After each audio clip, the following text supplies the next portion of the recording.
Canada has one of the most respected passports in the world. For decades, Canadians have been seen as the friendly travelers, polite, peaceful, and welcomed almost everywhere. It's part of that global stereotype. If you're Canadian, people smile, ask about hockey, or picture maple syrup and snow. But what if I told you that this image doesn't always hold up? In fact, in several countries right now, Canadians are being kicked out, denied visas, or quietly told to pack their bags and leave. And the reasons might shock you. You see, this video isn't just about travel bans. It's about something deeper: politics, money, culture clashes, and hidden tensions. Sometimes, it's about governments punishing Canada for diplomatic disagreements. Other times, it's about Canadians themselves overstaying their welcome, breaking laws, or assuming rules don't apply to them. And in certain cases, it's simply because the world is changing. Countries are more protective of their borders, more defensive of their image, and less willing to let foreigners, even polite Canadians, bend the rules. In the next few minutes, we'll break down 6 countries where Canadians are facing serious pushback, from being deported to having entire student programs shut down. We'll uncover how India's political standoff spilled into travel restrictions, why Mexico is cracking down on Canadian snowbirds, and why China and Saudi Arabia no longer treat Canadians the way they used to. By the end of this video, you'll see a completely different side of the story, one that proves the world's view of Canadians isn't always as rosy as we like to believe. So buckle up, because the list of countries that are showing Canadians the door might surprise you. Canadians abroad. Every year, millions of Canadians pack their bags and head overseas. Some travel for short vacations, while others make bold moves, working abroad, retiring in warmer climates, or even starting new lives as digital nomads. Canada, with its cold winters and high cost of living, naturally pushes many people to explore other parts of the world. For decades, Canadians enjoyed a special reputation. They were considered polite, humble, and respectful, almost the opposite of the loud, brash tourist stereotype. In fact, plenty of Canadians abroad even stitched little maple leaf patches onto their backpacks just to make sure locals knew they weren't American. But while that friendly image still carries weight in many places, it's not universal. In some destinations, Canadians are mistaken for Americans anyway. In others, they're treated with the same skepticism as any foreigner. And here's where the story takes a turn. The rise of remote work during the pandemic made it easier for Canadians to live abroad for months, even years, at a time. Retirement dreams in Mexico, student exchanges in Asia, and business expansions into the Middle East all became more common. But with that growing presence came friction with local laws, with housing markets, and with geopolitics. And in certain countries, it's reaching the breaking point. Country 1, India. The first country on our list is India. And here, the problem isn't about overstaying visas or breaking local laws. It's about politics. Relations between Canada and India have been tense for years, but they hit a boiling point recently. Ottawa accused New Delhi of being linked to the killing of a Sikh activist in Canada, a man tied to the Khalistani separatist movement.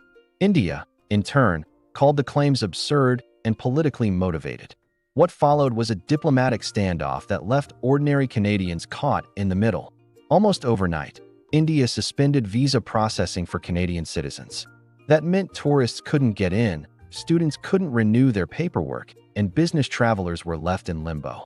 Flights were disrupted, consular services slowed down, and many Canadians who had already built lives in India suddenly found themselves with an uncertain future. For Indian Canadians with family back home, this wasn't just an inconvenience. It was a painful barrier separating them from loved ones.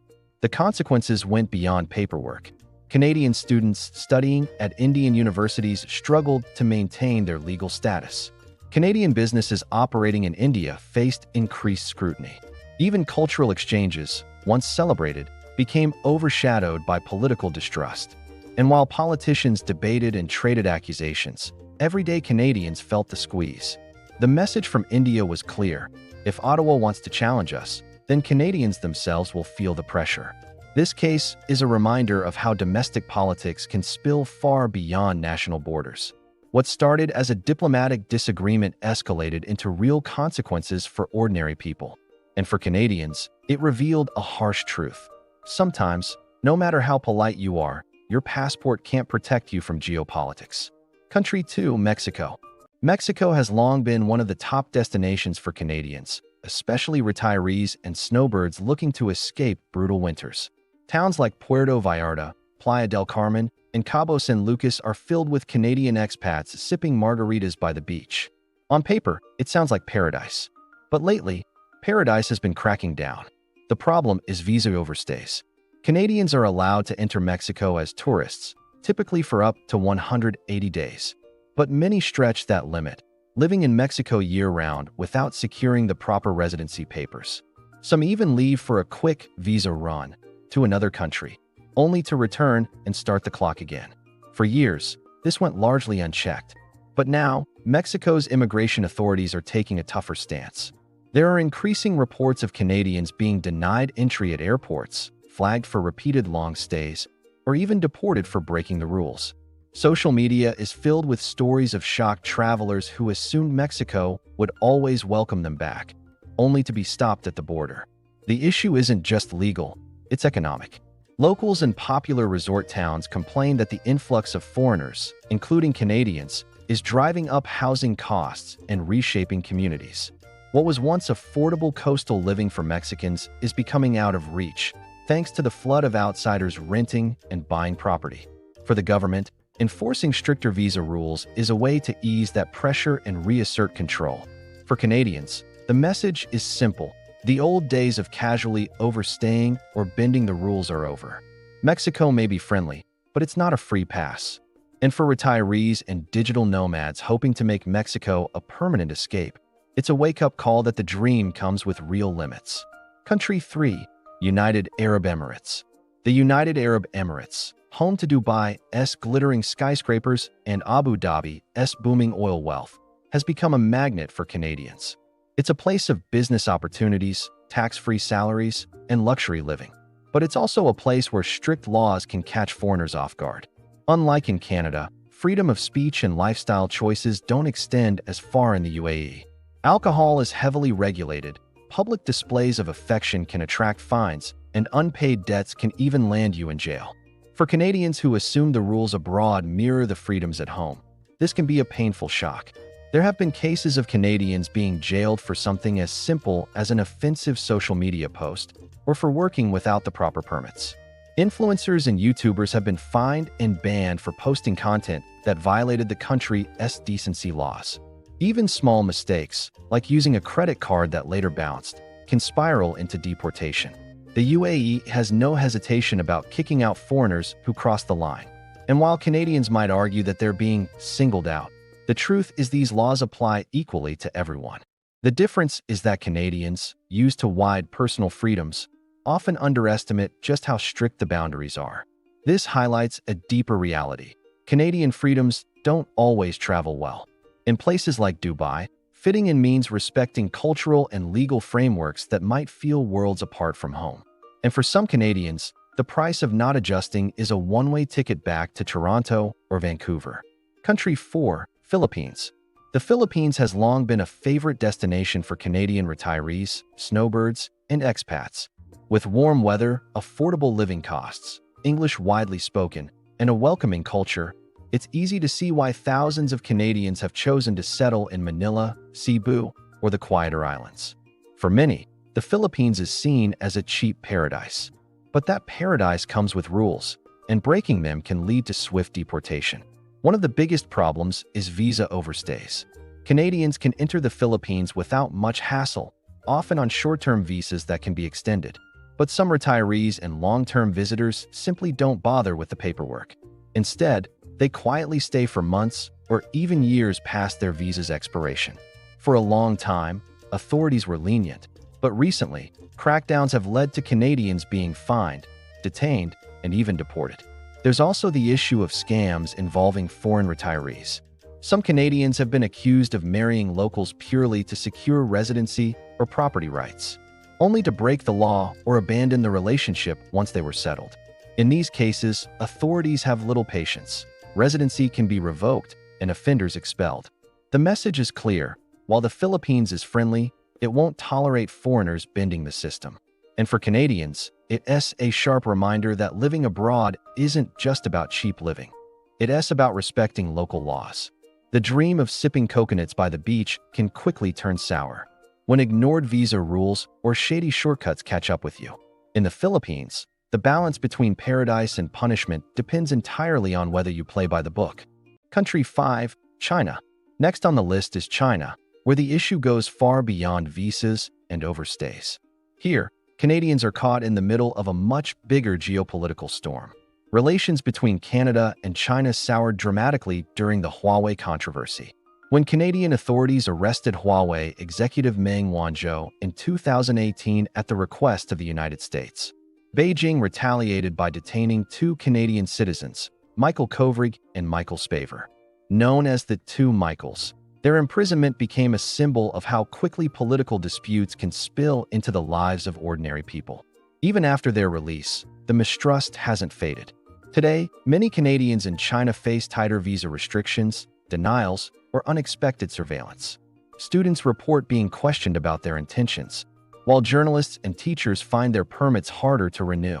NGOs with Canadian ties have faced shutdowns or expulsion, and Canadian businesses operating in China say the environment has become increasingly hostile.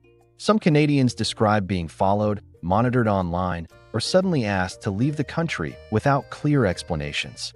For businesses, shifting political winds mean contracts are harder to secure, and regulations are applied more aggressively to foreign companies. It's not that every Canadian in China is being kicked out, but the overall climate is undeniably colder. The political mistrust between Ottawa and Beijing casts a long shadow over individuals simply trying to work, study, or live their lives. For Canadians, the lesson here is sobering. Even if you follow every local law, geopolitics can still shape your fate. In China, the issue isn't individual behavior. It's the bigger picture of international power struggles. And for Canadians abroad, that means uncertainty is part of the deal. Country 6, Saudi Arabia. Few diplomatic clashes have hit Canadians abroad as hard as the one with Saudi Arabia in 2018. It all started with a tweet.